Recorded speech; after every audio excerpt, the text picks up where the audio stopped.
اور کہانی کا سب سے بڑا المیہ میرے خیال میں اس وقت پیش آتا ہے جب اوکن کو اپنے منہ بولے بیٹے اکے میفونا کو قتل کرتا ہے۔ جی، یہ ایک بہت ہی اہم موڑ ہے۔ اکے میفونا ایک دوسرے قبیلے سے امن کے معاہدے کے تحت آیا تھا اور اوکنکو کے گھر میں ہی پل رہا تھا۔ وہ ایک مثالی بیٹا تھا، بالکل ویسا جیسا اوکنکو چاہتا تھا۔ اور نوئے بھی اس سے بہت متاثر تھا۔ بہت زیادہ۔ ہاں، یہ ایک بہت ہی تکلیف دہ حصہ ہے۔ قبیلے کے بزرگ فیصلہ کرتے ہیں کہ دیوتاؤں کے حکم کے مطابق اوکے میفونا کو مارنا ہوگا، اور وہ اوکونکو کو مشورہ دیتے ہیں کہ وہ اس کام میں حصہ نہ لے کیونکہ لڑکا اسے باپ کہتا ہے۔ لیکن اوکنکو حصہ لیتا ہے۔ کیوں؟ کیونکہ اسے ڈر تھا کہ اگر اس نے حصہ نہ لیا تو لوگ اسے کمزور سمجھیں گے۔ یہ اس کی زندگی کا وہ لمحہ ہے جہاں کمزوری کا خوف اس کی انسانیت پر غالب آ جاتا ہے، اور وہ اپنے ہاتھوں سے اس بچے کو قتل کر دیتا ہے جو اس پر سب سے زیادہ بھروسہ کرتا تھا، صرف اپنی مردانگی ثابت کرنے کے لیے۔ اس ایک عمل سے وہ نہ صرف اپنے آپ کو توڑ دیتا ہے بلکہ اپنے بیٹے نوئے کو بھی ہمیشہ کے لیے خود سے دور کر دیتا ہے۔ بالکل۔ تو اس کی شخصیت کا یہ تضاد، یہ اندرونی کشمکش، یہ تو پہلے سے ہی موجود تھی۔ پھر کہانی میں ایک نیا موڑ آتا ہے۔ ایک حادثے کی وجہ سے اسے اپنے قبیلے سے 7 سال کے لیے جلا وطن کر دیا جاتا ہے۔ جی، یہ جلا وطنی اس کی زندگی میں کیا تبدیلی لاتی ہے؟ یہ جلاوطنی کہانی کا آپ کہہ لیں کہ مرکزی نقطہ ہے۔ اوکونکو اپنی ماں کے گاؤں مبانٹا میں پناہ لیتا ہے۔ اچھا۔ یہاں کا ماحول اس کے اپنے گاؤں یوموفیا سے بہت مختلف ہے۔ یہاں نسوانی اصولوں جیسے رحم اور برداشت کو زیادہ اہمیت دی جاتی ہے۔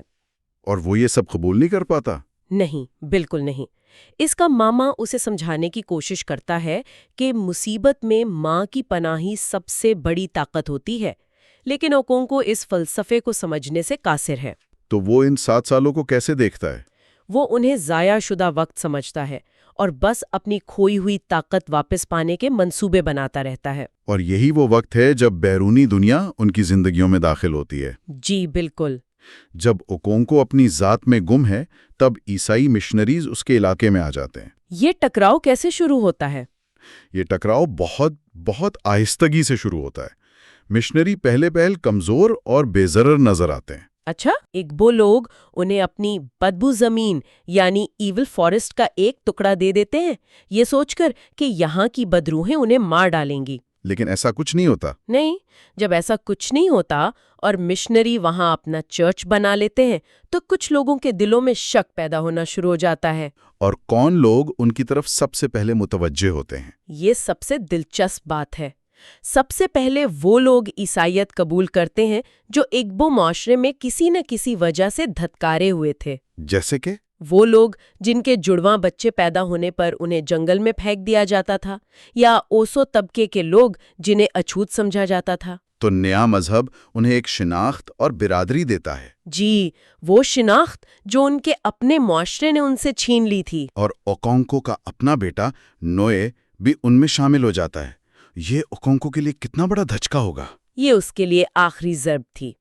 نوئے کو عیسائیت میں وہ سکون اور وہ جواب ملتے ہیں جو اسے اپنے باپ کے متشدد اور سخت مذہب میں کبھی نہیں ملے۔ یعنی اوکیفنا کا قتل اور جڑواں بچوں والی رسمیں؟ جی، یہ چیزیں اسے ہمیشہ پریشان کرتی تھیں۔ نیا مذہب اسے ایک ایسی دنیا کی امید دلاتا ہے جہاں رحم اور محبت کی گنجائش ہو۔ اور جب اوکونکو کو یہ پتہ چلتا ہے تو وہ غصے میں نوئے کو مارتا ہے اور نوئے ہمیشہ کے لیے اسے چھوڑ کر چلا جاتا ہے۔ تو یہاں صرف 2 مذاہب کا ٹکراؤ نہیں ہے، یہ 2 مختلف عالمی نظریات کا تصادم ہو رہا ہے۔ بالکل، ایک طرف اگبو معاشرے کی قدیم روایات ہیں اور دوسری طرف ایک نیا نظام جو ان روایات کو چیلنج کر رہا ہے۔ اور مشنریوں کے ساتھ صرف مذہب نہیں آتا۔ نہیں، ان کے پیچھے ایک پوری نوآبادیاتی حکومت، اس کے قانون، عدالتیں اور تجارت کا نظام بھی آ رہا تھا۔ آہستہ آہستہ اگبو لوگوں کو احساس ہوتا ہے کہ اب وہ اپنے فیصلے خود نہیں کر سکتے۔ ان کے زمینی تنازعات اب ایک سفید فارم ڈسٹرکٹ کمشنر کی عدالت میں طے ہوتے ہیں، جسے ان کی زبان یا روایات کی کوئی سمجھ ہی نہیں۔ 7 سال بعد جب اوکونکو اپنی جلاوطنی ختم کر کے گاؤں واپس آتا ہے تو اسے کیسا محسوس ہوتا ہے؟ وہ تو ایک شاندار واپسی کا خواب دیکھ رہا تھا۔ وہ واپس آ کر دیکھتا ہے کہ سب کچھ بدل چکا ہے۔ سب کچھ؟ جی، چرچ مضبوط ہو چکا ہے، بہت سے قبیلے والے مذہب بدل چکے ہیں اور سفید فام لوگوں نے اپنی حکومت قائم کر لی ہے۔ اس کا گاؤں یوموفیا، جسے وہ ایک جنگجو اور بہادر قبیلے کے طور پر جانتا تھا، اب مزاحمت کرنے سے ڈرتا ہے۔ لیکن کیوں؟ لوگ نئے نظام کے ساتھ سمجھوتا کرنا سیکھ رہے ہیں کیونکہ اس میں تجارت اور پیسے کے موقع بھی ہیں۔ یہ تو اوکونکو کے لیے ناقابل برداشت ہوگا۔ وہ ایک ایسا شخص ہے جو سمجھوتے پر یقین نہیں رکھتا۔ بالکل، اس کے لیے صرف دو ہی راستے ہیں، مکمل فتح یا مکمل تباہی۔ یہی اس کا المیہ ہے۔ وہ دیکھتا ہے کہ اس کی قبیلے کی روح کو توڑا جا رہا ہے، لیکن وہ اکیلا کچھ نہیں کر سکتا۔ وہ لوگوں کو لڑنے کے لیے اکسانے کی کوشش کرتا ہے۔ زیادہ طاقتور ہتھیار اور ایک منظم نظام ہے۔ اور پھر کہانی کا اختتام بہت ہی المناک ہے۔ آخری کوشش کے طور پر اوکونکو ایک قبائلی اجلاس کے دوران ایک عدالتی پیغام رساں کو قتل کر دیتا ہے۔ جی، جو انہیں اجلاس ختم کرنے کا حکم دینے آیا تھا۔ یہ اس کی طرف سے مزاحمت کی ایک آخری مایوس کن کوشش تھی۔ وہ امید کرتا ہے کہ اس کا یہ عمل اس کے قبیلے والوں میں جنگ کی چنگاری بھڑکا دے گا۔ ہاں، لیکن جب وہ پیچھے مڑ کر دیکھتا ہے تو اس کے قبیلے والے اس کا ساتھ دینے کے بجائے خوف سے پیچھے ہٹ گئے ہیں۔ جی، وہ اس لمحے سمجھ جاتا ہے کہ سب کچھ ختم ہو چکا ہے۔ اس کا قبیلہ اب کبھی نہیں لڑے گا، وہ بالکل اکیلا رہ گیا ہے۔ اور اس احساس کے بعد وہ جو قدم اٹھاتا ہے وہ شاید سب سے بڑا المیہ ہے۔ وہ خودکشی کر لیتا ہے۔ ایک ایسا شخص جس نے پوری زندگی عزت اور رتبے کے لیے گزاری، وہ ایک ایسا عمل کرتا ہے جسے اس کا اپنا معاشرہ سب سے بڑی بے عزتی اور گناہ سمجھتا ہے۔ اور اس میں چھپی ہوئی گہری ستم ظریفی دیکھیں۔ جی بتائیے۔ ایگبو قانون کے مطابق خودکشی کرنے والے کی لاش کو کوئی چھو نہیں سکتا، اسے گاؤں والے دفنا نہیں سکتے۔ صحیح۔ جب ڈسٹرکٹ کمشنر اس کی لاش لینے آتا ہے تو اوکونکو کے ساتھی اس سے کہتے ہیں کہ وہ اس کی لاش کو نیچے اتار دے، کیونکہ ان کے لیے ایک ناپاک کام ہے۔ یعنی وہ شخص جو اپنے قبیلے کی روایات کا سب سے بڑا محافظ تھا، مرتے وقت انہی روایات کے ہاتھوں بے عزت ہوتا ہے۔ جی، اور کتاب کا اختتام ڈسٹرکٹ کمشنر کے خیالات پر ہوتا ہے۔ وہ اوکونکو کی پوری زندگی کو اپنی کتاب میں صرف ایک پیراگراف کے طور پر شامل کرنے کا سوچتا ہے۔ اور اس کتاب کا نام وہ رکھنا چاہتا ہے The Pacification of the Primitive Tribes of the Lower Niger۔ زیر نائجر کے وحشی قبائل کو پرامن بنانا۔ یہ آخری جملے بہت طاقتور ہیں۔ یہ ہمیں نو آبادیاتی ذہنیت دکھاتے ہیں۔ اوکونکو کی پوری المناک زندگی، اس کی جدوجہد، اس کا غصہ، اس کا خوف، یہ سب کچھ ایک یورپی بیوروکریٹ کے لیے صرف ایک دلچسپ واقعہ ہے۔ ایک پریمیٹو قبیلے کو پرامن بنانے کے عمل کا ایک چھوٹا سا حصہ۔ جی، یہ پوری تہذیب کے مٹائے جانے کی کہانی کو ایک سرکاری رپورٹ کے بے حس پیراگراف میں بدل دیتا ہے۔ تو آخر میں یہ کہانی صرف اوکونکو کی ناکامی کی نہیں بلکہ ایک پوری دنیا کے ٹوٹنے کی داستان ہے۔ بالکل۔ اوکونکو اس لیے نہیں ہارا کہ وہ کمزور تھا، بلکہ شاید اس لیے ہارا کہ وہ بہت زیادہ مضبوط تھا، اتنا مضبوط کہ وہ بدلتے ہوئے وقت کے ساتھ جھک نہ سکا۔ بالکل صحیح کہا۔ اس کی طاقت ہی اس کی کمزوری بن گئی، اس کی غیرت ہی اس کی تباہی کا سبب بنی۔ وہ تبدیلی کو قبول نہیں کر سکا اور آخر میں تبدیلی نے اسے کچل دیا۔ یہ ناول ہمیں دکھاتا ہے کہ جب تہذیبیں ٹکراتی ہیں تو نقصان صرف عمارتوں یا نظاموں کا نہیں ہوتا بلکہ انسانی روح کا ہوتا ہے۔ آج کے تجزیے کے آخر میں ایک سوال سوچنے کے لیے چھوڑے جاتے ہیں۔ اکثر اوقات انسان جس چیز سے سب سے زیادہ ڈرتا ہے وہی اس کی تقدیر بن جاتی ہے۔ اوکونکو کی کمزوری سے نفرت کیا اسے واقعی مضبوط بنائے گی یا خود اس کی سب سے بڑی کمزوری ثابت ہوگی؟ پچھلے حصے میں ہم نے کہانی کا پس منظر جانا تھا۔ آج ہم مرکزی کردار یعنی اوکونکو کی شخصیت اور اس کے ماضی کا تفصیلی جائزہ لیں گے۔ جی، اور یہ سمجھنا بہت ضروری ہے کیونکہ اوکونکو کی کہانی اس کی ذاتی تاریخ سے بہت گہرائی میں جڑی ہوئی ہے۔ بالکل، تو آئیے شروع کرتے ہیں۔ اوکونکو وہ کون تھا؟ کتاب کے شروع میں ہی ہمیں بتایا جاتا ہے کہ وہ کوئی عام آدمی نہیں تھا۔ جی بالکل نہیں۔ اس کی شہرت اپنے قبیلے اومیوفیا سے لے کر آس پاس کے 9 دیہاتوں تک پھیلی ہوئی تھی۔ اور یہ شہرت آئی کہاں سے؟ یہ شروع ہوئی ایک کشتی کے مقابلے سے۔ جب وہ صرف 18 سال کا تھا اس نے امالنزے دی کیٹ نامی پہلوان کو شکست دی۔ اچھا، امالنزے دی کیٹ، یہ نام تو بڑا دلچسپ ہے۔ ہاں، اور وہ پہلوان بھی اتنا ہی خطرناک تھا، اسے 7 سال سے کوئی ہرا نہیں سکا تھا۔ کہتے تھے کہ اس کی کمر نے کبھی زمین نہیں دیکھی۔ واہ، تو 18 سال کے اوکونکو نے اسے ہرا دیا؟ جی، اور اس ایک جیت نے اسے ایک رات میں لیجنڈ بنا دیا۔ لیکن یہ تو صرف شروعات تھی، ہے نا؟ وہ صرف ایک پہلوان بن کر نہیں رہ گیا۔ نہیں، بالکل نہیں۔ وہ ایک انتہائی محنتی اور امیر کسان بن گیا۔ اس کے پاس یم یعنی کچالو سے بھرے 2 گودام تھے۔ اور یم اس معاشرے میں بہت اہمیت رکھتے تھے، صحیح؟ بہت زیادہ۔ یم کو فصلوں کا بادشاہ مانا جاتا تھا۔ یہ مردانگی، دولت اور محنت کی سب سے بڑی علامت تھی۔ تو جتنے زیادہ یم اتنی زیادہ عزت۔ بالکل۔ اور اس کے پاس صرف یم ہی نہیں تھے، اس کی 3 بیویاں تھیں۔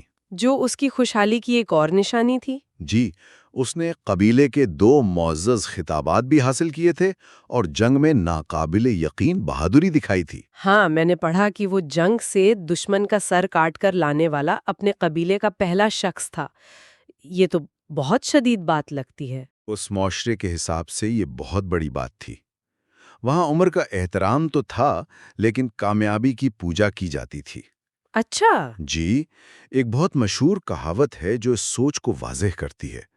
اگر کوئی بچہ اپنے ہاتھ دھو لے تو وہ بادشاہوں اور بزرگوں کے ساتھ کھانا کھا سکتا ہے۔ مطلب آپ کہاں سے آئے ہیں یہ اہم نہیں، بلکہ آپ نے خود کیا حاصل کیا ہے یہ اہم ہے۔ آپ نے بالکل صحیح سمجھا۔ اور اوکونکو نے واضح طور پر اپنے ہاتھ دھو لیے تھے۔ اسے وراثت میں کچھ نہیں ملا تھا۔ کچھ بھی نہیں؟ نہ کوئی گودام، نہ بیوی، نہ زمین کا ایک ٹکڑا۔ اس نے اپنی زندگی کا آغاز ایک بہت بڑے نقصان سے کیا تھا۔ تو یہیں پر کہانی کا سب سے دلچسپ حصہ شروع ہوتا ہے۔ اگر باپ اتنا ناکام تھا تو بیٹا اس کے بالکل الٹ کیسے نکلا؟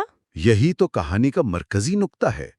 اوکونکو کو سمجھنے کے لیے ہمیں اس کے باپ اونوکا کو سمجھنا ہوگا۔ اونوکا، اوکونکو اپنے باپ سے شدید نفرت کرتا تھا۔ شدید نفرت۔ اس کے لیے اپنے باپ کی یاد بھی شرمندگی کا باعث تھی۔ وہ کیسا شخص تھا؟ کتاب میں تو اسے اوکونکو سے بالکل مختلف دکھایا گیا ہے۔ زمین آسمان کا فرق تھا۔ یونوکا سست تھا، کاہل تھا، اسے کل کی کوئی فکر نہیں تھی۔ مطلب بس آج میں جینے والا انسان؟ ایک طرح سے، لیکن برے طریقے سے۔ اگر پیسے آ جاتے تو فوراً پام وائن خریدتا، دوستوں کو بلاتا اور جشن مناتا۔ اور اسی وجہ سے وہ بہت مقروض بھی تھا؟ بہت زیادہ۔ اس سے جڑا ایک واقعہ تو بہت ہی دلچسپ ہے۔ جب اس کا پڑوسی اوکوئے اپنے پیسے واپس مانگنے آیا۔ ہاں، وہ منظر تو کمال کا ہے۔ اوکوئے بیچارہ 2 سال پرانے 200 کاوریز واپس لینے آیا تھا، اور یونوکا کا رد عمل کیا تھا؟ وہ زور سے ہنسنے لگا۔ کہا لگا کر ہنسنے لگا اپنے قرض خواہ پر۔ جی، پھر اس نے دیوار پر چاک سے بنی لکیروں کی طرف اشارہ کیا جو اس کے سارے قرضوں کی نشانیاں تھیں۔ اور کہا کہ تم سے بڑے قرض تو مجھے اور لوگوں کے دینے ہیں۔ بالکل۔ اور پھر کہا، میں پہلے بڑے قرض ادا کروں گا۔ یہ کہہ کر اس نے اطمینان سے نسوار لی جیسے قرض ادا ہو گیا وہ۔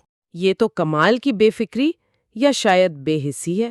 اور جنگ سے بھی ڈرتا تھا، خون نہیں دیکھ سکتا تھا، جسے اس معاشرے میں بزدلی سمجھا جاتا تھا۔ لیکن اس میں کوئی خوبی بھی تھی۔ ہاں، وہ موسیقی کا ماہر تھا۔ جب وہ اپنی بانسری بجاتا تھا تو لوگ محظوظ ہوتے تھے۔ اچھا۔ مگر اس معاشرے میں بانسری بجانے سے نہ گھر چلتا تھا، نہ عزت ملتی تھی۔ اور آخر میں اس کی موت بھی بہت شرمناک ہوئی۔ جی، اسے وہ بیماری ہوئی جس میں جسم سوج جاتا ہے، جسے وہ زمین کی دیوی کے لیے ایک مکروہ عمل سمجھتے تھے۔ اس لیے اسے گاؤں سے باہر بری جنگل میں مرنے کے لیے چھوڑ دیا گیا۔ تو اب تصویر بالکل واضح ہو رہی ہے۔ ایک طرف ناکام فنکار مزاج اونوکا اور دوسری طرف سخت کامیاب اوکونگوو۔ یہ سب کچھ صرف اپنے باپ کا رد عمل تھا۔ یہ صرف رد عمل نہیں تھا، یہ ایک جنون تھا۔ اوکونگوو کی پوری زندگی پر ایک ہی خوف مسلط تھا، اپنے باپ جیسا بن جانے کا خوف۔ ناکامی اور کمزوری کا خوف۔ جی، یہ جنگل کی بدروحوں یا دیوتاؤں کے غضب سے کہیں زیادہ گہرا اور ذاتی خوف تھا۔ یہ انوکھا کی قابل نفرت زندگی اور شرمناک موت کا خوف تھا۔ تو اس کا مطلب یہ ہوا کہ اس کی تمام کامیابیاں، اس کی طاقت، اس کی دولت، یہ سب مثبت خواہشات سے نہیں بلکہ ایک خوف سے پیدا ہوئی تھیں۔ بالکل، اس نے ہر اس چیز سے نفرت کی جس سے اس کا باپ محبت کرتا تھا۔ انوکا نرم تھا، اوکونکو نے سختی کو اپنایا۔ انوکا کاہل تھا، اوکونکو نے انتہائی محنت کو اپنایا۔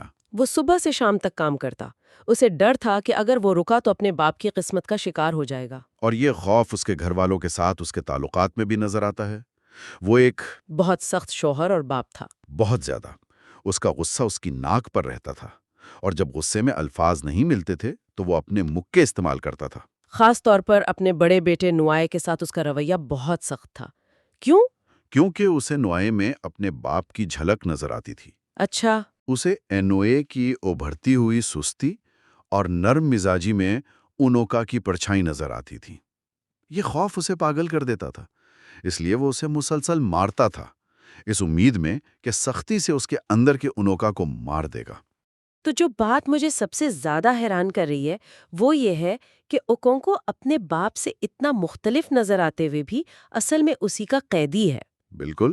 اس کی ہر کامیابی، ہر خطاب، ہر بیوی، یہ سب دراصل اونوکا کے بھوت کو بھگانے کی ایک کوشش ہے۔ آپ نے اس کہانی کی روح کو پکڑ لیا ہے۔ یہی اس کا سب سے بڑا المیہ ہے۔ اوکونکو کی زندگی اپنی شناخت بنانے کی کوشش کم اور اپنے باپ کی شناخت سے بھاگنے کی کوشش زیادہ ہے۔ اس نے کمزوری کے خوف سے اپنے اندر سے نرمی، محبت، ہمدردی جیسے تمام جذبات کو ختم کر دیا۔ جی، کیونکہ یہ جذبات اسے اس کے باپ کی یاد دلاتے تھے۔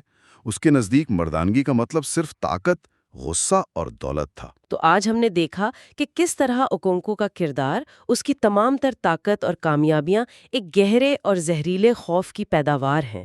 وہ ایک ایسا شخص ہے جس نے اپنی پوری زندگی ایک بھوت سے لڑتے ہوئے گزاری ہے، اور وہ بھوت اس کے اپنے باپ کا ہے۔ یہ خوف اسے اوپر تو لے آیا، لیکن اس نے اسے اندر سے کھوکھلا کر دیا۔ اور یہی خوف جو اس کی کامیابی کا زینہ بنا، آگے چل کر اس کے زوال کی وجہ بھی بنے گا۔ اگلے حصے میں ہم ایک قبیلے کے سماجی نظام، ان کی روایات اور ان کے اجتماعی فیصلوں پر بات کریں گے تاکہ ہم اس دنیا کو بہتر طور پر سمجھ سکیں جس میں اوکونکو رہتا تھا۔ اور جاتے جاتے سامعین کے لیے ایک سوال چھوڑے جاتے ہیں۔ کیا کسی شخص کی زندگی صرف ماضی کے خوف کا رد عمل ہو سکتی ہے؟ اور اگر ایسا ہے تو کیا وہ شخص اپنی تمام تر کامیابیوں کے باوجود واقعی آزاد کہلا سکتا ہے؟ آج ہم اگبو قبیلے کے معاشرے اور ان کی روایات کی گہرائی میں اتریں گے۔ یہ ایک ایسی دنیا ہے جہاں محنت، عزت اور روایات کی جڑیں بہت گہری ہیں۔ بالکل، اور یہ سمجھنا بہت ضروری ہے، کیونکہ یہ صرف کہانی کا پس منظر نہیں ہے، یہ وہ بنیاد ہے جس پر اوکونکوا جیسا کردار کھڑا ہے۔ صحیح۔ ان روایات کو سمجھے بغیر ہم اس کی زندگی کے فیصلوں اور اس کے خوف کو نہیں سمجھ سکتے۔ تو آج ہم یہی دیکھیں گے کہ اس معاشرے میں مردانگی کا معیار کیا تھا اور دیوتاؤں کا ان کی زندگی میں کتنا عمل دخل تھا۔ جی چلیں اسی سے شروع کرتے ہیں۔ ایک وہ معاشرے میں کسی شخص کی قدر و قیمت کا اندازہ کیسے لگایا جاتا تھا؟ کیا یہ اس کے باپ دادا کی دولت سے ہوتا تھا؟ ہرگز نہیں، اور یہی اس معاشرے کی سب سے منفرد بات تھی۔ یہاں کسی شخص کو اس کے باپ کے نام سے نہیں، بلکہ اس کے اپنے کام سے، اس کی اپنی کامیابی سے پرکھا جاتا تھا۔ اچھا۔ جی، ان کی کہاوت تھی کہ اگر کوئی بچہ اپنے ہاتھ دھو لے تو وہ بادشاہوں کے ساتھ کھانا کھا سکتا ہے۔ واہ، یعنی آپ کی شروعات کہاں سے ہوئی یہ اہم نہیں تھا۔ بالکل۔ اور اوکونکو اس کی بہترین مثال ہے۔ اس کا باپ یونوکا ایک کاہل اور مقروض شخص تھا، ہے نا؟ جی، لوگ اسے بالکل پسند نہیں کرتے تھے، لیکن اوکونکو نے اپنی محنت سے نام کمایا۔ وہ ایک امیر کسان تھا، اس کی 3 بیویاں تھیں اور 9 گاؤں میں سب سے بڑا پہلوان بھی تھا۔ تو کامیابی کا پیمانہ یہی تھا؟ جی، یہی تھا۔ یام سے بھرے گودام، کئی بیویاں اور قبیلے میں اعلیٰ مقام یا ٹائٹل حاصل کرنا۔ عمر کی عزت تو تھی، لیکن کامیابی کو پوجا جاتا تھا۔ آپ نے یام کا ذکر کیا، اس فصل کا بار بار ذکر آتا ہے۔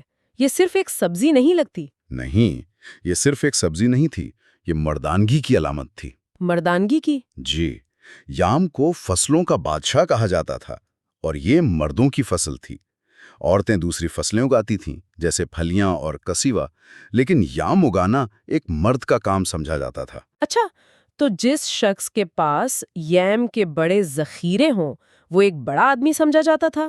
بالکل، اور اوکونکو بھی اپنے بیٹے نوئے کو ایک عظیم کسان بنانا چاہتا تھا، تاکہ وہ قبیلے میں سر اٹھا کر جی سکے۔ اور یہ کام آسان تو نہیں ہوگا؟ نہیں، بالکل نہیں۔ اوکونکو کو تو شروع میں یام کے بیج ادھار پر لینے پڑے تھے، جسے شیئر کراپنگ کہتے ہیں۔ اس میں کیا ہوتا تھا؟ اس میں کسان کو فصل کا صرف 1/3 حصہ ملتا تھا۔ اس سے اندازہ ہوتا ہے کہ یام کی فصل کتنی قیمتی تھی۔ اچھا، تو یہاں سے بات اور بھی دلچسپ ہو جاتی ہے جب ہم ان کے مذہبی عقائد کو دیکھتے ہیں۔ ایسا لگتا ہے کہ ہر چیز دیوتاؤں اور روحوں سے جڑی ہوئی ہے۔ جی ہاں، ان کا سب سے بڑا عقیدہ زمین کی دیوی آنی پر تھا۔ وہ زرخیزی کی دیوی تھی اور اخلاقیات کی حتمی منصف بھی۔ یعنی سب سے اہم وہی تھی؟ جی، اس کے علاوہ وہ اپنے آباء و اجداد کی روحوں سے بھی بہت قریب تھے۔ کوئی بھی اہم فیصلہ، یہاں تک کہ جنگ کا فیصلہ بھی، پہاڑوں اور غاروں کے اوریکل سے پوچھے بغیر نہیں کیا جاتا تھا۔ اس کی سب سے سخت مثال امن کا ہفتہ ہے۔ یہ کیا تھا؟ یہ فصل لگانے سے پہلے کا ایک مقدس ہفتہ تھا جو دیوی آنی کے اعزاز میں منایا جاتا تھا۔ اچھا، اس ہفتے میں کسی بھی قسم کا تشدد یا سخت کلامی منع تھی۔ یہ امن کا ہفتہ تھا تاکہ دیوی خوش ہو اور فصلیں اچھی ہوں۔ اور اوکونوکو نے اسی قانون کو توڑا تھا؟ جی، اس نے غصے میں آ کر اپنی سب سے چھوٹی بیوی اوجیوگو کو اسی مقدس ہفتے میں مارا پیٹا۔ یہ تو بہت بڑا جرم ہوا پھر۔ بہت بڑا۔ اسے نسو آنی کہا جاتا تھا۔ آنی کے پجاری ازیانی نے اوکونوکو کو صاف صاف کہا کہ تم نے جو برائی کی ہے وہ پورے قبیلے کو برباد کر سکتی ہے۔ تو اس کا کفارہ کیا تھا؟ کفارے کے طور پر اوکونوکو کو ایک بکری، ایک مرغی، کپڑے کا ایک ٹکڑا اور 100 کوڑیاں دیوی کے مندر میں پیش کرنے کا حکم دیا گیا۔ تو ان سب باتوں کا مطلب یہ ہے کہ ان کا معاشرہ صرف طاقت پر نہیں چلتا تھا، ہے نا؟ مطلب اجتماعی قوانین اور مذہبی پابندیاں سب سے اوپر تھیں۔ بالکل، اور ان قوانین کے خلاف ورزی کو سنگین جرم سمجھا جاتا تھا، چاہے وہ شخص اوکونکو جیسا بڑا آدمی ہی کیوں نہ ہو۔ اور انصاف کا نظام بھی تو تھا۔ جی بالکل تھا۔ بزرگ اجتماعی فیصلے کرتے تھے۔ مثال کے طور پر جب ہمسایہ گاؤں مائبینو کے لوگوں نے اوموفیا کی ایک بیٹی کو قتل کر دیا تو انہوں نے جنگ نہیں کی؟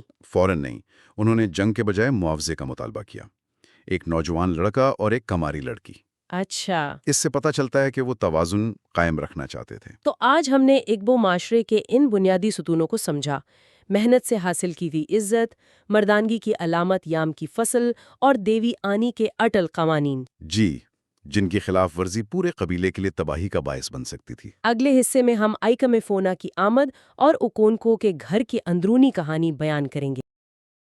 پچھلی بار ہم نے اوکنوو کی شخصیت کی گہرائی میں جا کر یہ سمجھا تھا کہ وہ ہر قیمت پر کمزور نظر آنے سے بچنا چاہتا ہے، خاص طور پر اپنے والد انوکا کی طرح۔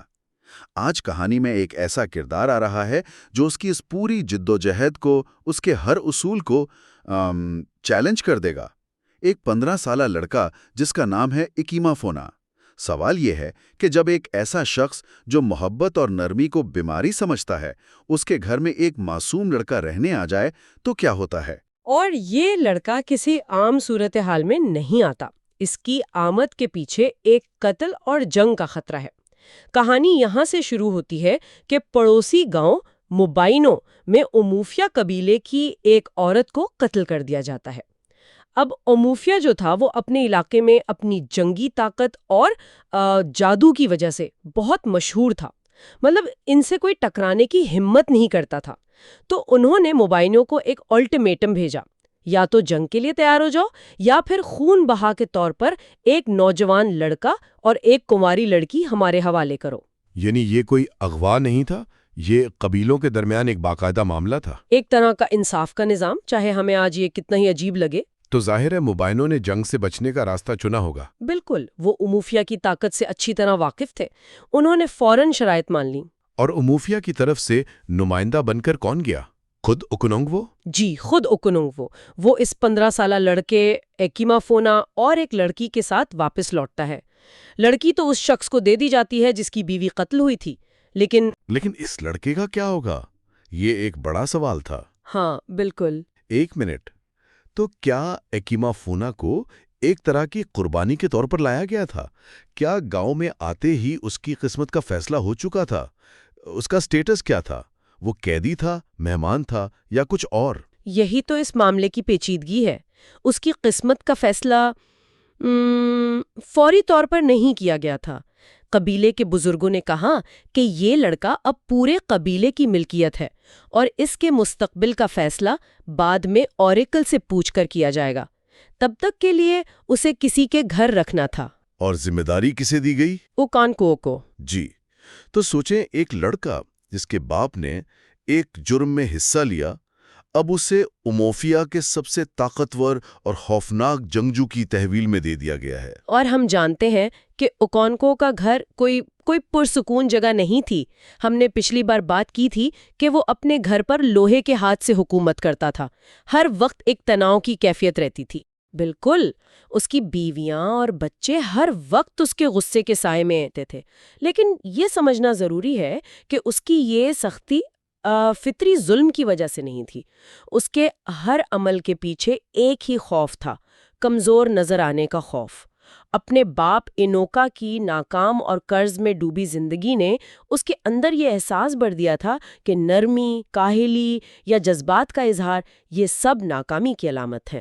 اور اسے یہ ساری کمزوریاں اپنے بیٹے نوئے میں نظر آتی تھیں۔ جی بالکل۔ یعنی اوکونکو ایک ایسے باپ کے طور پہ سامنے آ رہا ہے جو اپنے ہی بیٹے کو اپنی سب سے بڑی کمزوری کی یاددانی سمجھتا ہے۔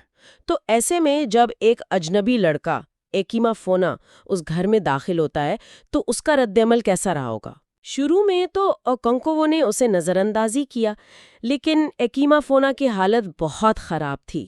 وہ شدید خوفزدہ تھا۔ اسے کچھ سمجھ نہیں آ رہا تھا کہ اسے اس کے گھر سے کیوں چھین لیا گیا ہے۔ اسے یہ بھی نہیں پتا تھا کہ اس کے باپ کا اس قتل میں کوئی کردار تھا۔ وہ بس اپنی ماں اور اپنی چھوٹی بہن کو یاد کر کے چپ چاپ روتا رہتا تھا۔ اس نے 2 بار بھاگنے کی کوشش بھی کی، لیکن پکڑا گیا۔ ایک 15 سالہ لڑکے کے لیے یہ کتنا خوفناک تجربہ ہوگا، ایک اجنبی جگہ، اجنبی لوگ، اور ایک ایسا سرپرست جس کے غصے سے اس کے اپنے بچے ڈرتے ہوں۔ اور اس خوف اور صدمے کا اثر اس کی صحت پر پڑا۔ اس نے کھانا پینا چھوڑ دیا۔ اوکونکوا کی سب سے بڑی بیوی جو نوئی کی ماں بھی تھی، اس پر بہت ترس کھاتی اور نرمی سے پیش آتی، لیکن ایکیما فونا کا خوف کم نہ ہوا۔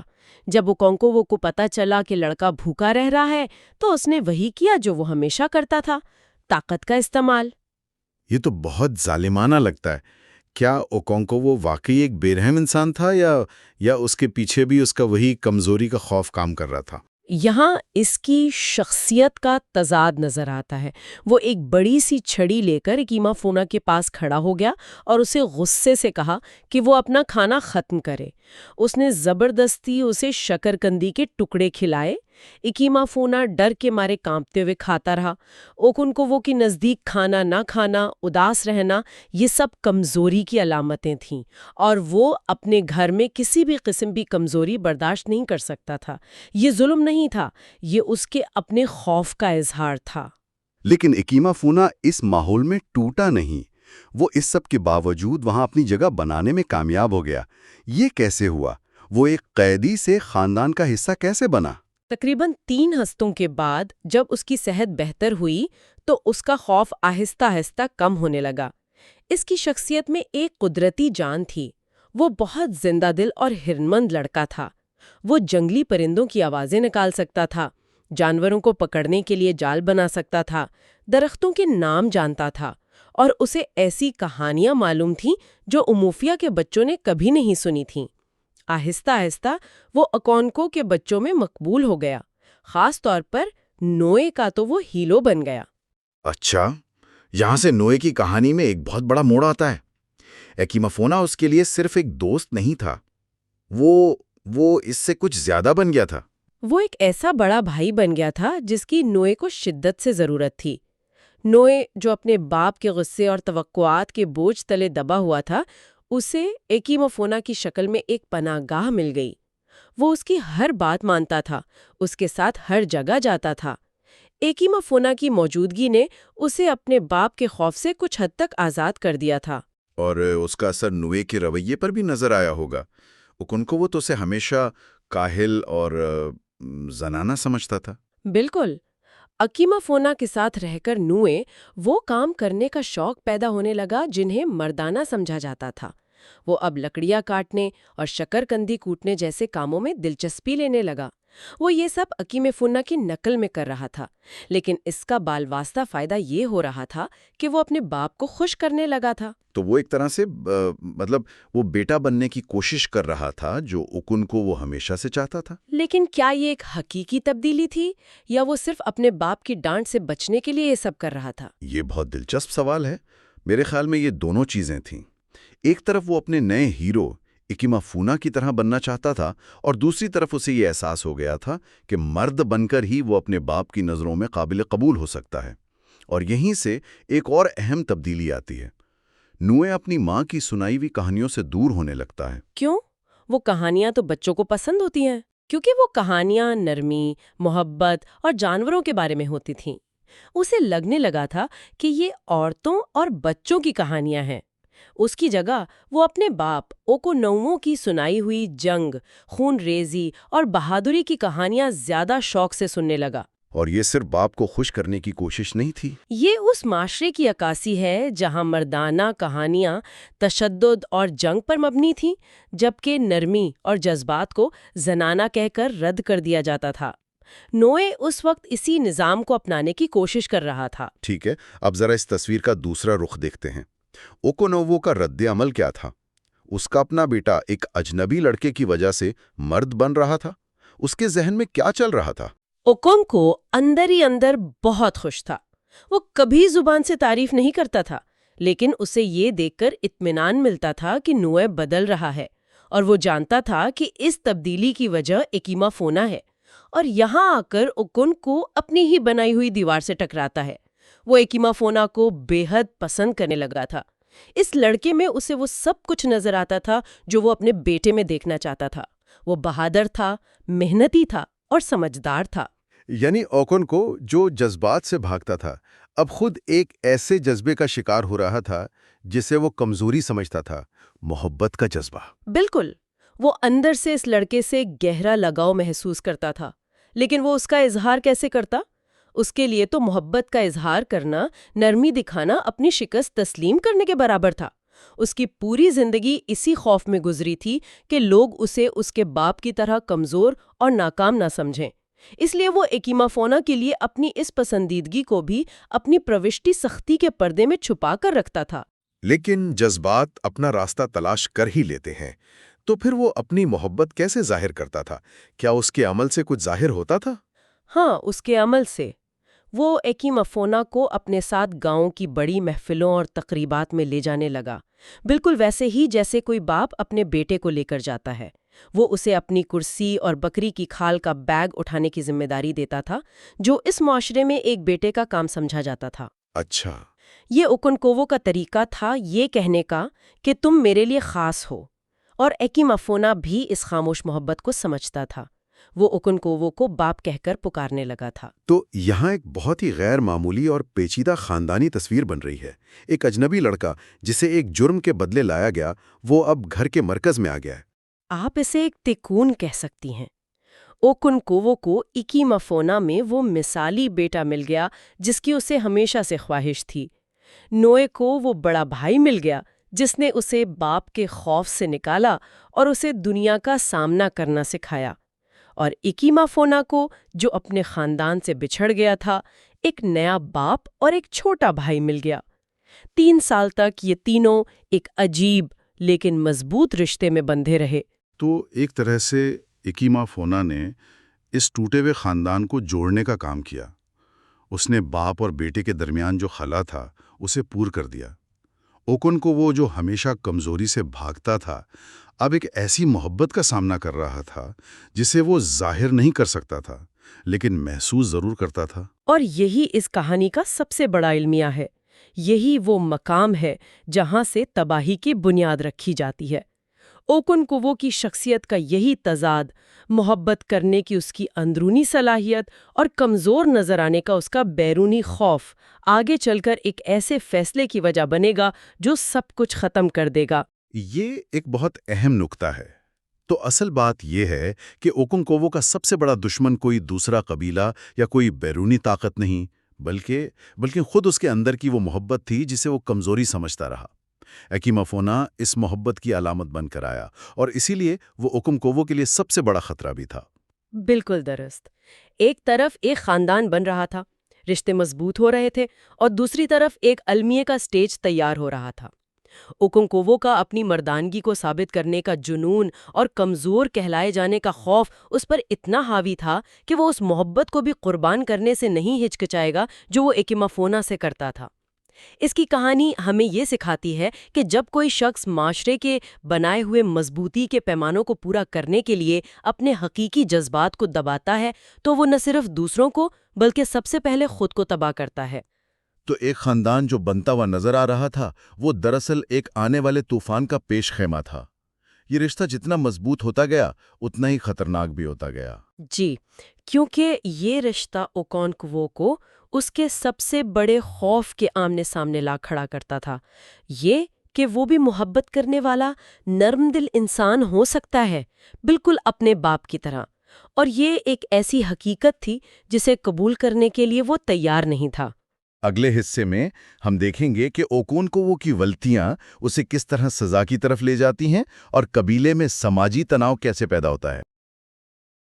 تو آج ہم ایک بہت ہی کیا کہتے ہیں دلچسپ سوال پر بات کر رہے ہیں۔ ایک شخص جو اپنے معاشرے کا سب سے بڑا ہیرو ہے، ایک مشہور جنگجو، ایک کامیاب کسان، جی، وہی شخص اپنے قبیلے کے سب سے مقدس قانون کو کیوں توڑتا ہے؟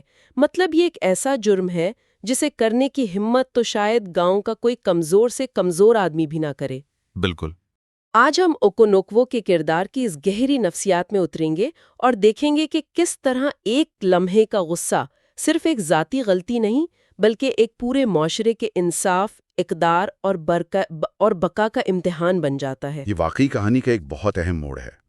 یہاں ہمیں پتہ چلتا ہے کہ ایک شخص کی ذاتی نفسیات، اس کے خوف، اس کی انا، جب وہ معاشرے کے اجتماعی اصولوں سے ٹکراتی ہے تو کیا ہوتا ہے۔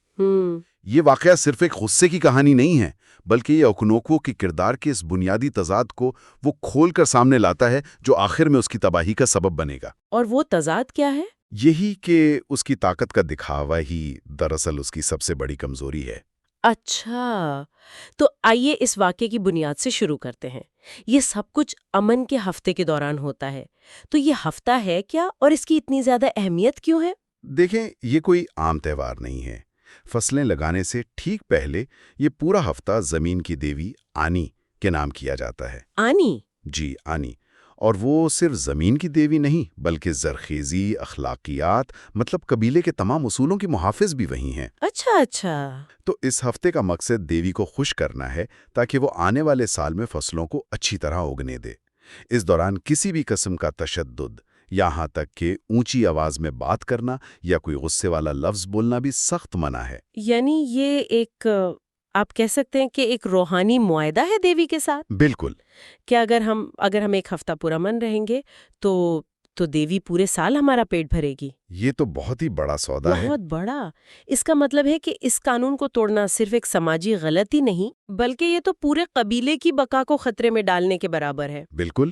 اگر دیوی ناراض ہو گئی تو فصلیں نہیں اگیں گی، قحط پڑ جائے گا اور پورا قبیلہ بھوک سے مر سکتا ہے۔ اس لیے اس قانون کی خلاف ورزی ایک اجتماعی جرم ہے، کوئی ذاتی معاملہ نہیں۔ ہر شخص کی ذمہ داری ہے کہ وہ اس امن کو قائم رکھے۔ لیکن یہیں پر اوکونکوو کے لیے مسئلہ شروع ہوتا ہے نا؟ جی ہاں۔ کیونکہ اوکونکوو تو ایکشن کا آدمی ہے، ہر وقت کام، محنت، اپنی طاقت کا مظاہرہ۔ اس کے لیے ایک ہفتے تک کچھ نہ کرنا، پرامن رہنا کیسا محسوس ہوتا ہوگا؟ اس کے لیے یہ ایک عذاب کی طرح ہے۔ اس کی پوری شناخت محنت اور کامیابی پر کھڑی ہے۔ صحیح۔ فارغ بیٹھنا اسے اپنی سب سے بڑی کمزوری کی یاد دلاتا ہے، اپنے سست اور ناکام باپ کی۔ تو وہ اس پورے ہفتے ایک عجیب سی بے چینی اور چڑچڑے پن کا شکار رہتا ہے۔ وہ کام کرنا چاہتا ہے لیکن کر نہیں سکتا۔ جی۔ اور اسی ذہنی حالت میں ایک چھوٹی سی چنگاری آگ لگا دیتی ہے۔ وہ وقت پر دوپہر کا کھانا تیار نہیں کرتی۔ بظاہر تو یہ ایک چھوٹی سی بات لگتی ہے، لیکن اوکونوکوو کے لیے اس کا کیا مطلب تھا؟ اس کے لیے یہ صرف کھانے میں تاخیر نہیں ہے، اس کے ذہن میں یہ اس کی اتھارٹی کو چیلنج ہے۔ اچھا۔ کہ اس مقدس ہفتے میں جب وہ باہر اپنی طاقت نہیں دکھا سکتا تو کم از کم اپنے گھر میں تو اس کا راج ہونا چاہیے، ہے نا؟ صحیح۔ تو جب اوجوگو واپس آ کر بتاتی ہے کہ وہ بال بنوانے گئی تھی تو اوکونوکوو کا پارا چڑھ جاتا ہے۔ وہ یہ بھی بھول جاتا ہے کہ یہ امن کا ہفتہ ہے اور وہ اسے بری طرح مارتا ہے۔ اور اس کی دوسری بیویاں روکتی بھی ہیں اسے۔ وہ چیختی ہیں، اسے یاد دلاتی ہیں کہ مقدس ہفتہ ہے، لیکن وہ کسی کی نہیں سنتا۔ اس ایک لمحے میں دیوی کا احترام، قبیلے کی بقا، سب کچھ اس کی انا کے سامنے ہار جاتا ہے۔ اور ظاہر ہے ایک چھوٹے سے گاؤں میں ایسی بات چھپ تو نہیں سکتی۔ بالکل نہیں چھپ سکتی۔ تو اس کے بعد کیا ہوتا ہے؟ کیا قبیلے کا نظام فوراً حرکت میں آتا ہے؟ جی بالکل، بیوی کے ہونے کی آوازیں پڑوسیوں تک پہنچتی ہیں اور خبر جنگل کی آگ کی طرح پھیل جاتی ہے۔ لوگ حیران ہیں کہ اوکونوکوو جو اتنا بڑا آدمی ہے ایسی حرکت کیسے کر سکتا ہے؟ شام ہوتے ہی زمین کی دیوی کا سب سے بڑا پجاری ایزیانی اس کے گھر آتا ہے۔ ہاں، اور یہاں ایک بہت ہی دلچسپ منظر ہے۔ اوکونوکوو اسے مہمان نوازی کے طور پر کولا نٹ پیش کرتا ہے، لیکن پجاری اسے لینے سے انکار کر دیتا ہے۔ جی، جو لوگ اس ثقافت سے واقف نہیں ہیں ان کے لیے اس انکار کا کیا مطلب ہے؟ یہ ایک بہت بہت بڑی بے عزتی اور ایک سنگین اعلان ہے۔ کولا نٹ امن، دوستی اور احترام کی علامت ہے۔ اچھا، اسے قبول کرنے کا مطلب ہے کہ میں تمہارے ساتھ تعلق قائم کرنے آیا ہوں۔ اسے ٹھکرا دینے کا مطلب ہے کہ تمہارے اور میرے بیچ کوئی تعلق نہیں ہو سکتا۔ پجاری کھلے عام کہہ رہا ہے تم ناپاک ہو چکے ہو اور میں تمہارے گھر میں نہ کچھ کھا سکتا ہوں نہ پی سکتا ہوں۔ یہ سزا سنانے سے پہلے ہی ایک سماجی اور روحانی بائیکاٹ کا اعلان ہے۔ واہ، یعنی فیصلہ تو وہیں ہو گیا۔ پجاری نے اسے صرف الفاظ میں نہیں بلکہ اپنے عمل سے بتا دیا کہ اس نے کتنی بڑی غلطی کی ہے۔ بالکل۔ پھر وہ اسے کہتا ہے، کیا کہتا ہے؟ وہ بہت ہی سخت الفاظ استعمال کرتا ہے۔ وہ کہتا ہے تم نے ایک ایسا گناہ کیا ہے جس کی وجہ سے زمین کی دیوی پورے قبیلے کو تباہ کر سکتی ہے۔ وہ اس معاملے کو ذاتی جھگڑے سے نکال کر اجتماعی بقا کے مسئلے تک لے جاتا ہے۔ صحیح۔ وہ کہتا ہے ہم اپنے آباء و اجداد کی طرح نہیں رہے ورنہ تمہیں گاؤں میں گھسیٹ کر مار دیا جاتا۔ وہ اوکونوکوو کو اس کے جرم کی سنگینی کا پورا احساس دلاتا ہے۔ اور وہ ایک بہت ہی طاقتور مثال بھی دیتا ہے۔ وہ کہتا ہے کہ اگر تم اپنی بیوی کو کسی دوسرے مرد کے ساتھ بھی پکڑ لیتے تب بھی اس ہفتے میں اسے مارنا ایک ناقابل معافی جرم ہوتا۔ جی، اس سے تو لگتا ہے کہ قانون کسی بھی حالت میں تبدیل نہیں ہوتا۔ بالکل۔ اس سے یہ ظاہر ہوتا ہے کہ قانون کی خلاف ورزی کا جواز کوئی نہیں ہو سکتا، وجہ کچھ بھی ہو، اصول اصول ہے۔ تو پھر سزا کیا ہوتی ہے؟ پھر وہ سزا سناتا ہے۔ اوکونوو کو حکم دیا جاتا ہے کہ وہ اگلے دن دیوی آنی کے مزار پر ایک بکری، ایک مرغی، کپڑے کا ایک تھان اور 100 کوڑیاں یعنی کاوریز بطور وزرانہ پیش کرے۔ اور یہ صرف جرمانہ نہیں ہے نا؟ نہیں، یہ صرف جرمانہ نہیں بلکہ دیوی کو منانے اور پورے قبیلے کی طرف سے معافی مانگنے کی ایک رسم ہے۔ تو سزا تو طے ہو گئی۔ اوکونکوو جو اتنا مغرور اور ضدی ہے اس سزا کو کیسے قبول کرتا ہے؟ کیا وہ واقعی پشیمان ہے یا صرف اپنی عزت بچا رہا ہے؟ یہی تو اس واقعے کا سب سے دلچسپ نفسیاتی پہلو ہے۔ کتاب میں لکھا ہے کہ وہ اندر سے پشیمان تھا۔ وہ جانتا تھا کہ اس نے غلط کیا ہے، لیکن باہر سے وہ اپنی غلطی تسلیم کرنے کو تیار نہیں ہے۔ وہ کسی کے سامنے جھکنا نہیں چاہتا کیونکہ اس کے لیے جھکنے کا مطلب کمزور ہونا ہے۔ تو وہ سزا پر عمل تو کرتا ہے لیکن اس کے رویے میں کوئی عاجزی نہیں ہوتی۔ اور گاؤں والے اس کے اس رویے کو نوٹ کرتے ہیں۔ یہیں پر وہ مشہور کہاوت آتی ہے نزا چڑیا کے بارے میں۔ یہ کیا کہانی ہے؟ یہ ایک بہت گہری بات ہے۔ گاؤں والے کہتے ہیں کہ کامیابی اوکونکوو کے سر چڑھ گئی ہے۔ وہ اس چھوٹی سی چڑیا نینزا کی طرح ہو گیا ہے جو جب خوب پیٹ بھر کے کھا لیتی ہے تو اتنی مغرور ہو جاتی ہے کہ اپنے چی کو چیلنج کرتی ہے۔ چی؟ جی۔ اب یہاں چی کے تصور کو سمجھنا بہت ضروری ہے۔ ہاں، اس پر تھوڑی تفصیل سے بات کرتے ہیں۔ چی کا مطلب صرف ذاتی خدا تو نہیں لگتا۔ نہیں، یہ اس سے کہیں زیادہ پیچیدہ ہے۔ چی ایک شخص کی ذاتی روح، اس کی قسمت اور تقدیر کا ایک حصہ ہے۔ اچھا۔ ایبو ثقافت میں مانا جاتا ہے کہ ہر شخص کی کامیابی اور ناکامی میں اس کے چی کا بڑا ہاتھ ہوتا ہے۔ جب لوگ کہتے ہیں کہ اوکونکوو اپنے چی کو چیلنج کر رہا ہے تو اس کا مطلب ہے کہ وہ اپنی قسمت سے لڑ رہا ہے۔ یعنی وہ اتنا مغرور ہو گیا ہے؟ ہاں، وہ اتنا مغرور ہو گیا ہے کہ وہ سمجھتا ہے کہ وہ کائنات کے اصولوں سے بھی بالاتر ہے اور ان کی ثقافت میں اس سے بڑا کوئی گناہ نہیں۔ تو گاؤں والے صرف یہ نہیں کہہ رہے کہ وہ گھمنڈی ہو گیا ہے، بلکہ وہ یہ کہہ رہے ہیں کہ اس نے اپنی حد پار کر دی ہے اور اب وہ تقدیر سے ٹکر لے رہا ہے۔ یہ تو بہت سنگین الزام ہے۔ بہت سنگین۔ اور اسی گفتگو میں ایک بزرگ اوگبویفی ایزودو ایک اور حیران کن بات بتاتے ہیں جو اس معاشرے کی سوچ کو ظاہر کرتی ہے۔ اچھا، کیا بتاتے ہیں؟ وہ بتاتے ہیں کہ پرانے وقتوں میں اس جرم کی سزا موت ہوتی تھی۔ مجرم کو گاؤں میں گھسیٹا جاتا تھا جب تک وہ مر نہ جائے۔ مجھے یہ جان کر بہت حیرانی ہوئی کہ انہوں نے یہ رواج کیوں بدلا؟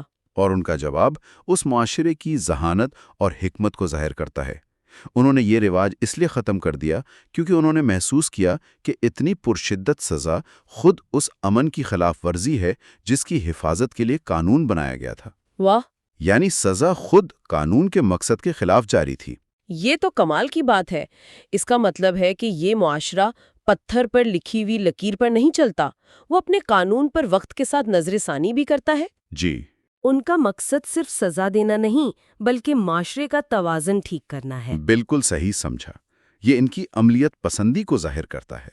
وہ اصولوں پر قائم ہیں لیکن ان کے نفاذ میں لچک رکھتے ہیں۔ ان کا انصاف سزا دینے والا پیونیٹیو سے زیادہ اصلاحی ریسٹوریٹیو ہے۔ مقصد اوکونوکوو کو تباہ کرنا نہیں بلکہ اس سے غلطی کا ازالہ کروا کر معاشرتی توازن کو بحال کرنا ہے۔ یہ ایک بہت ہی ترقی یافتہ سوچ ہے۔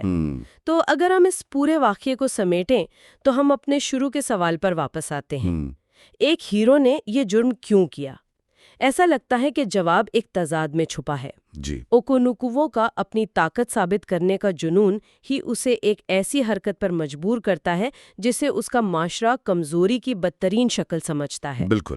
وہ مردانگی کے جس آئیڈیل کا پیچھا کر رہا ہے، یعنی غصہ، کنٹرول اور تشدد، وہ اس کے قبیلے کی اقدار کے بالکل خلاف ہے۔ اچھا، قبیلہ کہتا ہے کہ اصل طاقت ضبط میں ہے، برداشت میں اور اجتماعی بھلائی میں، جبکہ اوکونوکوو سمجھتا ہے کہ طاقت انفرادی حلبے میں ہے۔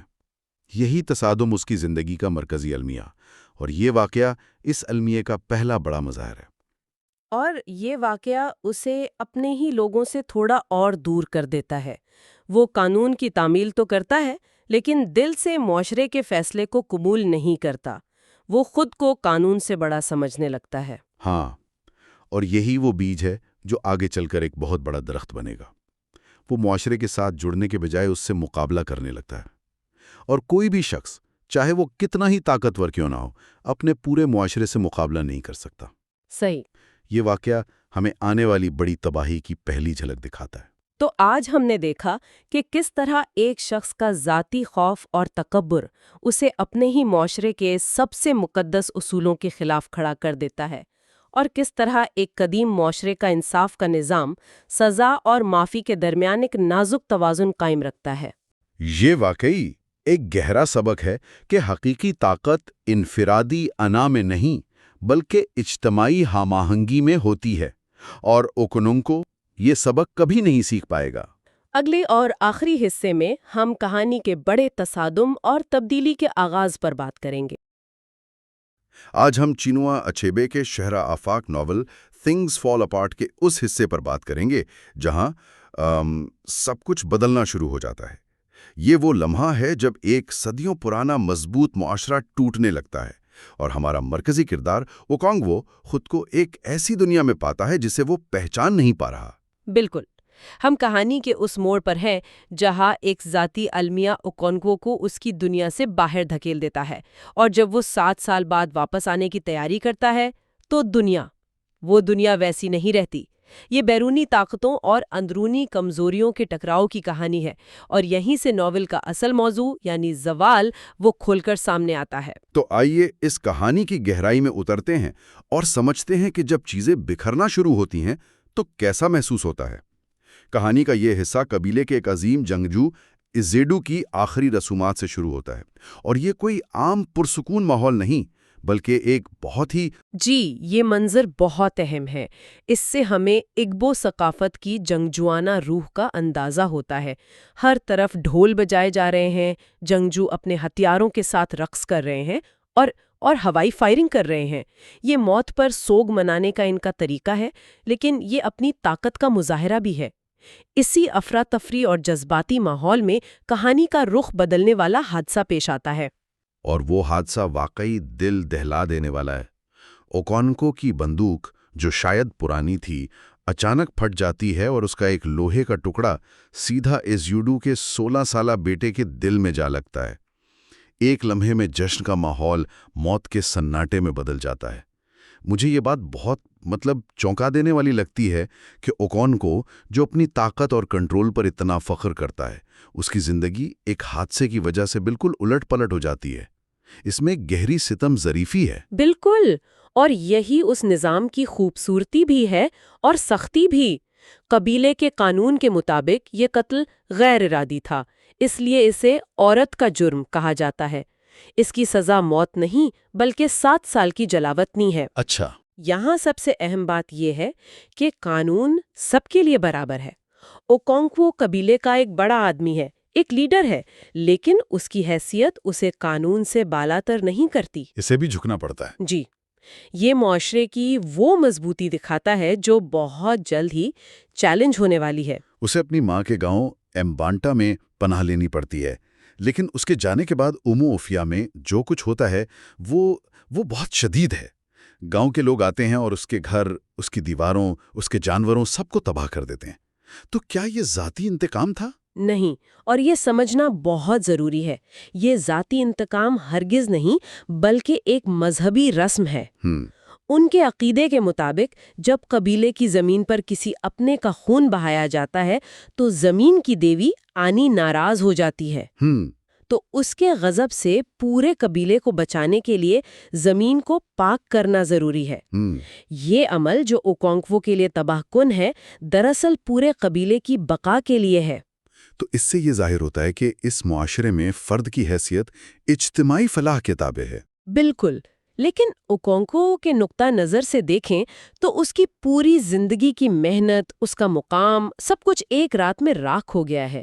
یہ اس کے زوال کا پہلا اور بہت بڑا قدم ہے۔ جلاوطنی کے ان 7 سالوں میں اوکونکوو ایک ٹوٹی ہوئی شخصیت بن کر رہ جاتا ہے، لیکن باہر کی دنیا میں بہت کچھ ہو رہا ہوتا ہے۔ اس کا دوست اوبیریکا اس سے ملنے آتا ہے اور ایک پڑوسی گاؤں ابانیے کی تباہی کی خبر لاتا ہے۔ یہ کہانی سن کر تو واقعی رونگٹے کھڑے ہو جاتے ہیں۔ یہ خبر کہانی میں ایک اہم موڑ ہے۔ یہ بیرونی خطرے کا پہلا حقیقی اشارہ ہے۔ اوبیریکا بتاتا ہے کہ ایک سفید فام آدمی لوہے کے گھوڑے یعنی سائیکل پر سوار ہو کر ابا میں آیا تھا۔ گاؤں والے جنہوں نے پہلے کبھی ایسا کچھ نہیں دیکھا تھا وہ خوفزدہ ہو گئے۔ انہوں نے اپنے اوریکل یعنی دیوتا سے مشورہ کیا، اور اوریکل نے انہیں خبردار کیا کہ یہ آدمی اور اس جیسے دوسرے لوگ جو ٹڈیوں کے دل کی طرح آئیں گے وہ تباہی لائیں گے۔ اس پیشگوئی کے بعد گاؤں والوں نے اس سفید فام آدمی کو مار دیا۔ جی، اور یہی سے غلط فہمیوں کا ایک المناک سلسلہ شروع ہوتا ہے۔ کچھ عرصے بعد 3 مزید سفید فام آدمی آتے ہیں، صورتحال کا جائزہ لیتے ہیں اور چلے جاتے ہیں۔ پھر ایک دن جب گاؤں میں بازار لگا ہوا تھا اور سب لوگ وہاں جمع تھے، ان سفید فام آدمیوں نے اپنے مقامی سپاہیوں کے ساتھ گاؤں کو گھیر کر تقریباً سب کو ختم کر دیا۔ پورا ابامے کا گاؤں صفائے ہستی سے مٹ گیا۔ جی، اچیبے یہاں ہمیں نو آبادیاتی نظام کا طریقہ کار ایک چھوٹی سی مثال میں دکھا رہے ہیں۔ اس واقعے پر 2 بالکل مختلف رد عمل سامنے آتے ہیں۔ اوکونکوو کا ماموں یوچینڈو کہتا ہے کہ ابامے کے لوگوں نے بے وقوفی کی کہ ایک خاموش آدمی کو مار دیا جو کچھ کہہ بھی نہیں رہا تھا۔ اس کا کہنا تھا کہ خاموشی سے زیادہ خطرناک کوئی چیز نہیں ہوتی، جبکہ اوکونکوو کا خیال ہے کہ انہیں لڑنے کے لیے تیار رہنا چاہیے تھا۔ اور یہی 2 سوچیں اس تصادم کا مرکز ہے۔ یوچینڈو کی سوچ احتیاط اور سمجھداری پر مبنی ہے، جبکہ اوکونکوو کی سوچ وہ تو جارحیت اور طاقت پر مبنی ہے۔ لیکن سچ یہ ہے کہ آنے والے خطرے کے سامنے یہ دونوں ہی حکمت عملیاں ناکام ہونے والی تھی، کیونکہ وہ اس نئے دشمن کے اصولوں کو سمجھ ہی نہیں پا رہے تھے۔ اور جیسے ہی وہ اس نظریاتی خطرے پر بات کر رہے ہوتے ہیں، وہ خطرہ خود چل کر ان کے دروازے پر ایمبانٹا میں آ جاتا ہے۔ مشنریوں کی شکل میں ایک سفید فام آدمی اور اس کا ایک بو مترجم جو ایک نئے خدا کا پیغام لے کر آئے ہیں۔ یہ منظر بہت دلچسپ ہے کہ وہ کیسے ان کی زبان بول کر ان کے اپنے لوگوں کے ذریعے ان کے عقائد کو چیلنج کرتے ہیں۔ یہ سیدھا سیدھا ان کے پورے مذہبی اور سماجی نظام پر حملہ تھا۔ وہ ایک خدا، جنت، دوزخ کی بات کرتے ہیں اور اوموفیا کے دیوتاؤں کو لکڑی اور پتھر کے جھوٹے بت قرار دیتے ہیں۔ زیادہ تر لوگ تو ان پر ہنستے ہیں، لیکن کچھ کان دھر کر سنتے ہیں، خاص طور پر اوکونکوو کا اپنا بیٹا نوئے کا کردار یہاں بہت اہم ہو جاتا ہے۔ مجھے ہمیشہ یہ سوال پریشان کرتا ہے کہ نوئے ان کی باتوں سے اتنا متاثر کیوں ہوا؟ کیا یہ صرف اپنے باپ کے خلاف بغاوت تھی یا اس سے بھی گہری کوئی بات تھی؟ یہ بہت گہری بات ہے۔ نوئی کی روح پہلے سے ہی زخمی تھی، وہ اپنے معاشرے کی کچھ روایات سے اندر ہی اندر گھٹ رہا تھا۔ اچھا۔ مثال کے طور پر جب اس کے پریمی بھائی آئیکے فونا کو قربان کیا گیا، یا جب اس نے سنا کہ جڑواں پیدا ہونے والے بچوں کو جنگل میں مرنے کے لیے پھینک دیا جاتا ہے، یہ باتیں اس کی حساس طبیعت پر بوجھ تھیں۔ جب مشنریوں نے گیت گائے تو ان گیتوں میں اسے ایک ایسا سکون اور منطق محسوس ہوئی جو اسے اپنی ثقافت کی ان سخت روایات میں کبھی نہیں ملی تھی۔ تو نیا مذہب دراصل ان دراڑوں کو بھر رہا تھا جو معاشرے میں پہلے سے موجود تھیں۔ بالکل، یہ بہت دلچسپ نکتہ ہے۔ نیا مذہب طاقت کے زور پر فتح حاصل نہیں کرتا، کم از کم شروع میں تو بالکل نہیں۔ وہ معاشرے میں پہلے سے موجود خامیوں کو تلاش کرتا ہے۔ انووئے جیسے حساس لوگ، اچھوت اور وہ تمام لوگ جو کسی نہ کسی وجہ سے معاشرے کے حاشیے پر تھے۔ تو یہ مذہب انہیں ایک متبادل، ایک پناہ گاہ فراہم کرتا ہے۔ جی، یہ باہر سے حملہ کم اور اندر سے ٹوٹ پھوٹ کا عمل زیادہ ہے، جسے بیرونی طاقت نے صرف ہوا دی ہے۔ گاؤں والے تو مذاق میں انہیں اپنا چرچ شیطانی جنگل میں بنانے کی جگہ دیتے ہیں، یہ سوچ کر کہ یہ جگہ اتنی منحوس ہے کہ وہاں کوئی چند دن بھی زندہ نہیں رہ سکتا۔ جی، یہ ان کے لیے ایک آزمائش تھی۔ شیطانی جنگل وہ جگہ ہے جہاں منحوس سمجھی جانے والی ہر چیز پھینکی جاتی ہے، جہاں خوفناک بیماریوں سے مرنے والوں کو دفنایا جاتا ہے۔ ان کا خیال تھا کہ قبیلے کے دیوتا اور بھوت پریت ان اجنبیوں کو 4 دن میں ختم کر دیں گے۔ لیکن ایسا نہیں ہوا۔ نہیں، جب مشنری وہاں زندہ رہتے ہیں، اور نہ صرف زندہ رہتے ہیں بلکہ خوشی خوشی گیت گاتے ہیں، تو یہ مقامی دیوتاؤں کے اختیار پر ایک بہت بڑی ضرب ہوتی ہے۔ لوگوں کے دلوں میں شک پیدا ہو جاتا ہے کہ شاید ان اجنبیوں کا خدا زیادہ طاقتور ہے۔ اور اسی واقعے کے بعد انووئے کھل کر ان کے ساتھ شامل ہو جاتا ہے۔ جب اوکونکو کو اس کا پتہ چلتا ہے تو اس کا رد عمل وہی ہوتا ہے جس کی ہم اس سے توقع کر سکتے ہیں، شدید غصہ اور تشدد۔ وہ اسے مارتا ہے، اس کا گلا دبا دیتا ہے۔ وہ لمحہ باپ بیٹے کے رشتے کا خاتمہ ہے۔ انووئے ہمیشہ کے لیے اسے چھوڑ کر چلا جاتا ہے۔ اوکونکو کے لیے یہ صرف بیٹے کی نافرمانی نہیں، یہ اس کی پوری وراثت، اس کی شناخت کی تباہی ہے۔ وہ خود سے وہ مشہور سوال کرتا ہے، ایک جلتی ہوئی آگ سے ٹھنڈی بیکار راکھ کیسے پیدا ہو سکتی ہے؟ اس کی نظر میں طاقت اور آگ ہی سب کچھ ہے، اس کے علاوہ ہر چیز ناکامی ہے۔ وہ کسی دوسری قسم کی طاقت کا تصور بھی نہیں کر سکتا۔ اپنی روایات کو بچانے کے لیے سختی کا استعمال کر رہا ہے، جبکہ نووئے ایک ایسی دنیا کی طرف کھنچ رہا ہے جو اسے زیادہ ہمدرد محسوس ہوتی ہے۔ اور چرچ کی طاقت مزید بڑھتی ہے جب وہ ایک اور انقلابی قدم اٹھاتے ہیں۔ جی، وہ اوسو یعنی اچھوتوں کو اپنے حلقے میں قبول کر لیتے ہیں۔ یہ وہ لوگ تھے جنہیں صدیوں سے اگبو معاشرے نے ناپاک سمجھ کر الگ تھلگ رکھا ہوا تھا۔ انہیں معاشرے میں کوئی حقوق حاصل نہیں تھے۔ تو جب چرچ نے انہیں برابری کا درجہ دیا تو یہ معاشرتی ڈھانچے پر ایک اور حملہ تھا۔